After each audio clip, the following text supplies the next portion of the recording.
Hello everyone, my name is Feiyang Fiona Jiang, and today I will be explaining the Big O notation through the example of two very common searching algorithms, linear search and binary search. So what is the Big O notation firstly? It is a commonly recognized way of measuring the efficiency of an algorithm in a theoretical way. So instead of measuring the actual runtime that it takes for an algorithm to run on a computer, which is very relative and depends on the quality of the PC you have, this is actually the fairest way to measure the efficiency of a program based on the theoretical runtime that it would take. So let's look into the example. Let's start with a linear search. So as most of you would probably expect, the runtime of the linear search is just linear runtime. That is big O of n. And what it means is that as the n, which is the size of the array, expand, the runtime we would expect to get to the search would scale by the same amount. So for example, this here is a for loop, and it loops through every element from 0 to n, which is the size of an array. And every time it compares with the current item, this is a constant time operation, but this constant time operation gets executed n time, which gives us a total runtime of n. And this is actually because we increment only by a size of 1 every time, and that is very inefficient. Why? Let's look through this example.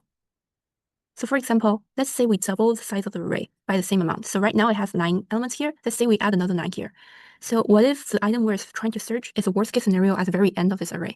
How much more time do we need to increment in order to get into that new target? This will be 9 times, right? Because we will search every element in this list as well until we get to the target. So that one means the time we search goes from 9 to 18, which basically is multiplied by 2.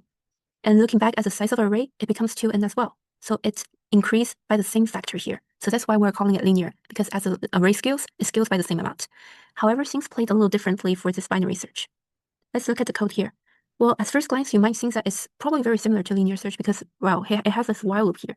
However, the thing you should notice is not they have the loop. However, you should notice like how much they increment every time within the loop. What is the size of the increment? So this line becomes very important here because it shows that every time when you do a comparison, you did not just eliminate one item, you eliminate half of the remaining item. And this becomes key. So let's say the item we're trying to search is actually, let's say 47. And in this way, because you're trying to find the middle element every time, and in this situation, let's say for this element as example, and then I compare with 47. It's smaller than 47. It threw out half of the array instantly. And then this pattern goes on. So we probably can reach 47, our target, within 3 to 4 times of comparison. And let's say we double the size of this array as well. We added another 9 elements here, and then we're still trying to search for 47. How much would it increment the number of times we will compare? It wouldn't be incrementing 9 times as we have with linear search, right? Because let's see, if the first time it finds the middle element, it's either like 53 or the item right next to 53. If we're searching 47, it gets eliminate this half immediately, and then we're back into this pattern again. So at the very most, we're incremented by 1 time. And you see, this is the power of this binary search. And what is the runtime of that? Because every time we eliminate half of the array, so we're trying to actually find this x here, in which is how many times of the n elements that we have, so we can divide it by the size of 2. And then that is basically just this x here, right? So if you do the math and calculate, try to solve for x, you will realize that x is equal to log base 2 of n, which basically simplifies into Big O notation of log of n. And you can see how significant this is if you compare to how they look on the graphing calculator. To see that they started off very similar, however, as you scale the size of this array input, you will see that their difference gets larger and larger. And this is just the difference between the log n and linear runtime. There are actually algorithms exist that with much worse runtime. For example, there are algorithms that contains quadratic or exponential or even factorial runtime. So you see how this difference is getting larger and larger here.